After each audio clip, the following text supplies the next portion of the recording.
decks, I was just at Heroes Hideout for a case tournament for Ghosts from the Past 2. I got 6th place in the tournament. I actually played the guy who's recording right now. Hey, I saw the potential, so I had to get a profile. Well, thank you very much. So I think I probably had the simplest deck in the entire tournament because I'm playing Sharks. And what was the spice? Show us the spice. Okay, so my first card is Beautiful Princess. She's Lone Fire Blossom for fish monsters. You summon her, banish, get you the next card I'm about to show. If you ash this, I'm going to be sad. Simple as that. Only 2 though? Yes. 3 you don't really want to see. You can also run Piri Map, but I don't like Piri Map because you pay half your life points, and I just don't like the idea of that. That's fair. But it's a good card. It's just if it gets ashed, you're fucked. The card you're going to summon from her 9 times out of 10, Buzzsaw Shark, best card in the deck. You normal summon him, target a fish monster, summon a level 4 fish, basically from the deck. And then you're locked into Exceed monsters for the rest of the turn, which, who cares? The card you're going to love to summon from him is your right-hand Shark.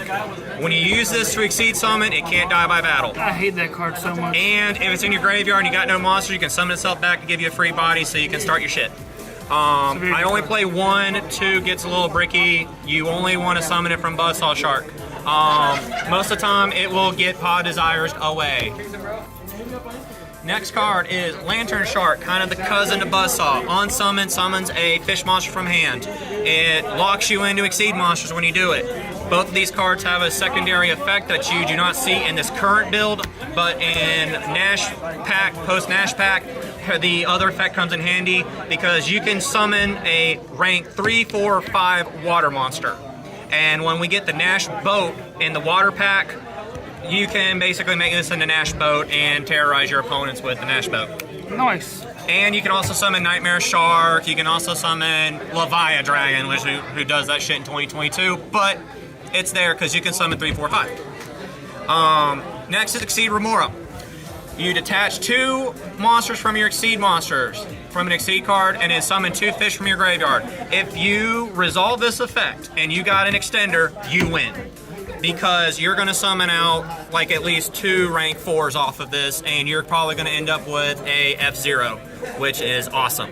Like I said, you resolve this, you win. Utopic Draco game. And then, as far as your extenders, Silent Angler, it's a fish, it's level 4, it's a water, and if you use this effect, you can't summon from your hand for the rest of the turn. Card is so good. Yeah, and it's also a fish that matters with the spells and trap cards. And next on your extenders, Silent Nettle. Nettle is an extender, but it locks you into waters. So no F0, no Zeus, none of that shit. But card's awesome, and then you can banish it and shuffle back water cards back into your deck. You're most of the time going to be using that to shuffle back your Exceeds. Card's really good. Hand traps. Draw and Lockbird. I main tech 3 of them. Draw and Lockbird fucks so many decks, and it does nothing to me. So it's awesome. This really fucks up a lot of decks. You hit the first thing, and most of the time your opponent, their hands are not as good afterwards. So that's your preferred hand trap? Actually, it's going to be these girls. Ash Blossom. Generic. What can you say that hasn't been said already? She's one of the best cards in the game. Effect Veiler, I run 2 of them. Comes in handy. Sometimes a well-timed Effect Veiler can win you games. Next are the spells and trap cards. Your first spells, White Mirror. Personally, I don't like running 3, but every time I run 2, I don't see it. But if I run 3, I always start with it. It can get Ghost Belled, that sucks, and it can get ashed. But if it resolves, you're going to probably grab your preferred target from this is going to be Buzzsaw Shark or going to be this. If you summon this from White Mirror and add a copy to your hand, you didn't have to use your normal summon. If this is in your grave and you White Mirror, summon this and you can summon and you didn't have to use up your normal.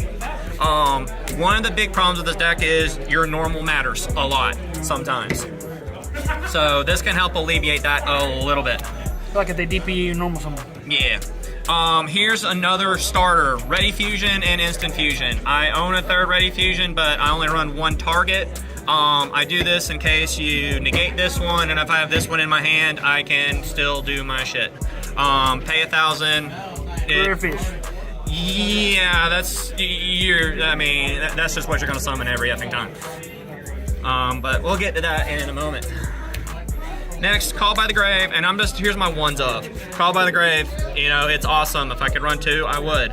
Upstart Goblin, free card, Paw Desires, top 10, draw 2 cards. Back when Desires was at 3, I ran 2 of them, but when it got put to 1, I just put this in there just to continue on the fun. Harpy's Feather Duster. I mean, if you get it, you're awesome. Because it can save your ass sometimes. Traps, Infinite Impermanence. Pretty much staple card nowadays, so it is what it is. You get free negates, and sometimes you can negate a spell and trap card, but most of the time you're just using that to hit monsters. And then last but not least, the trap card that will win you so many games. Gozen Match. Most of the time, I am locked in the water. I don't give a shit. Because there's only 2 monsters pretty much in my deck that are not water. In my extra deck or in my main deck that I summon. So, Gozen Match does nothing to me. It screws over your opponents. Your extra deck. Bahamut Shark. 2 of them. 2 level 4 water monsters. Gets you gets you totally awesome. Everybody hates this damn card. I hate this damn card, but he's just too damn good not to play. Oh yeah. He's an Omni Negate and he's annoying. However, here's a little tidbit for you, for those boys and girls at home playing this deck or want to pick this deck up. You can pitch this card from your hand to keep your Toad, and you can still negate. Yep. Because it says send an Aqua from field or hand, and he's an Aqua. Sometimes that comes in handy if you just need an extra body on board. Me and I totally forgot I can do it. What? It came up against me. Yeah, it can sometimes help you. Next is probably the star of the show and the card that everybody probably hates more than Toad. Stealth Kragen. Requires 2 level 4 water monsters, which, considering what you're playing, that ain't hard. He gets a free pop on board, turns your opponent's monsters into water monsters. That turning your opponent into water monsters comes up against certain decks. Like, if ABC comes back, you basically tell ABC to go fuck themselves. Or tell any deck that requires elements. Well, it's broken because with Gozen, and then when you mix these 2 together, your opponent summons a monster. Do they have any water monsters? No. Well, they got 1 monster and that's it. So, this 2 right here is pretty much, you'll win the majority of your games doing this. And if you have Kragen with the right hand shark and a Gozen and maybe a hand trap or another negate, you're pretty good, because most of your opponents are going to have a hard time dealing with that. And every turn it's a free pop of one of your opponent's monsters, and it does burn damage. Sometimes that burn damage can be the difference between you winning and losing. I had to play a Code Talker guy, and the only one because I popped his access Code Talker during my turn. And he took a lot of damage. Stealth Kragen, you run the Kragen spawns with them. I run 2. I like 2/2 because if you kill the first one, I can bring it back. And the Kragen spawns are not as good because this turns everything into water and can pop waters. This can only pop waters and does no burn damage. However, if you kill him, you can summon your Kragen back. This deck is surprisingly resilient once it gets going, because if you kill them, I'll just summon him back. So it's... And he doesn't need materials for his effect, right? No. Actually, when he's summoned to the field, this Kragen's effect, when Kragen dies, you summon your spawns, and you just grab 2 monsters from your graveyard, and you just strap it to them. And then when Kragen spawn dies, you summon a Kragen's however materials you had. So you're just going to summon him back, and then he'll have no materials this time, so he can't come back. Also, you tend to run out of spawns anyways, because I only run 2. I don't like running 3 Kragen spawns, because that just eats up too much extra deck space. But 2/2 is pretty good. Next, F-Zero Draco. Not hard to play, because all you need is either 2 of these or 2 of these, and you just go into this, and it's just another negate. He can't die by battle, can't die by card effects. He's effing awesome. If your opponent kills your Stealth Kragen and leaves these 2 on the field, just go into him and you're good. And then you can just keep doing what you're doing. This card's so good. Oh yeah, F-Zero, he's another card that can win you games. The ideal board, if I get the nuts, this can be my board really easy, and it's not that hard to do. If you get this board... 4 interactions, technically? Yeah, and if this is the God board, if you get this, you win, pretty much. Unless your opponent just opens back row hate and dark ruler no more. Otherwise, you're winning. Because this is, I wouldn't say impossible to play through, but it's a bitch too. It's not a game, but to experience. It's just a bitch. Yeah. Next, Chalk-a-9 board bow. Whoa. This is your backup plan. 2 level 4s, has 0 attack, overlay on top, 0 attack, attack direct, take no damage. Main phase 2, you go into Zeus. And now you got yourself a, I'm just grabbing 2 monsters just for example. Now you have a 2-shot Zeus. Have fun. Because sometimes you can do this multiple times. Sometimes just doing this to your opponent twice and you can just Zeus them into submission. I've won games like that, but not today, but there's been times when I've won games doing that crap. Rare fish, that's your ready instant fusion target. If I ran a third ready fusion, I may consider running 2 of this. I used to run 2, but 1's all you need because Toad can put it back if you absolutely have to, but you don't want to do that. And then last but not least, Abyss Dweller. Can shut out people's graveyards and gives you that extra 500 attack points. Sometimes that comes up because nobody wants to deal with a 24 Kragen and definitely don't want to deal with a 2700 attack point Toad. And sometimes that extra 500 can just push you through the game. It's awesome. My side deck. Some of the side deck I didn't use as much as I'd like to, but it's just because it didn't come up. The first card is Super Poly. I hate fusion fuckery. That's what I call Despia, Branded, Shadow, all the fucking fusion decks just that gets menagerie together. Mainly me. I don't do this shit against you for heroes. Although I could.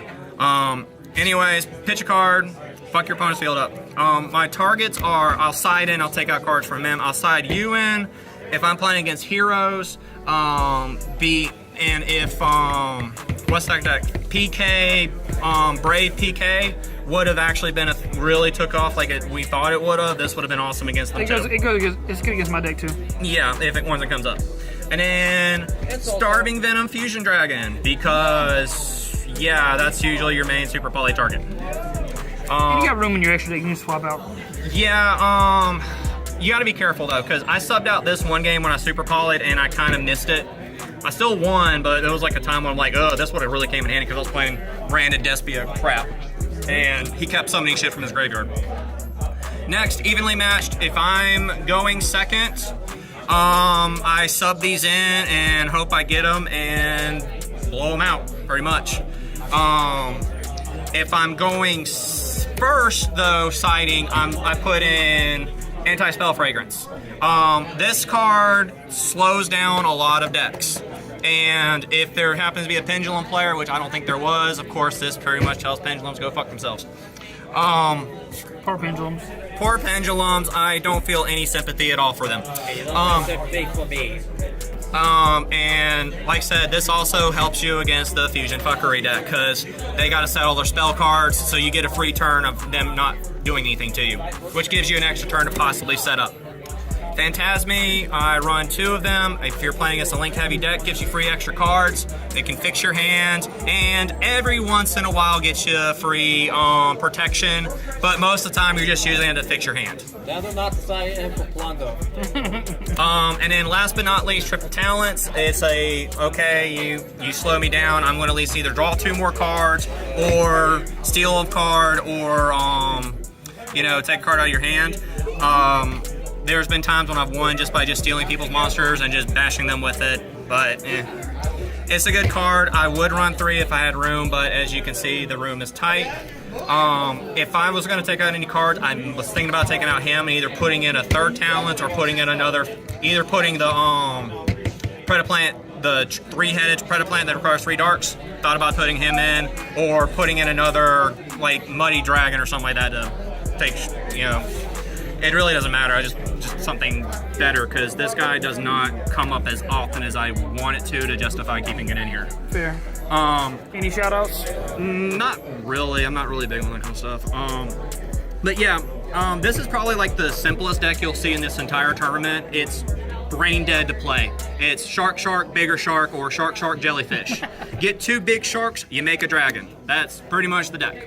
It's simple to play, easy to use, and thanks to Ghost from the Past 2, one of the most expensive cards in the deck is now been reprinted. Right now, as far as the core outside of the, the staple cards, this is probably your most expensive card for now until the Water Duelist pack when she gets reprinted as a super rare. But other than that, this deck, as you can see, is mostly commons. Most of these cards are either commons or staples, and these come in common or rare. They come in rare too. So, or common from the Ice Barrier deck. Common, or just come from a pack that These, of course, are probably the cards that are going to be like the most expensive outside the deck. Just your staples. That's fine. Yeah, and these. But everything else, this deck is fairly cheap. Most of it's already been reprinted. That's what I like about this deck. It's simple, it's cheap, and most of the stuff I already had lying around like ashes. So that's the deck profile, and like I said, it's simple, fun deck to play if you're looking for something different to play. All right, thank you for the profile. We'll see you guys in the next video. Deuces.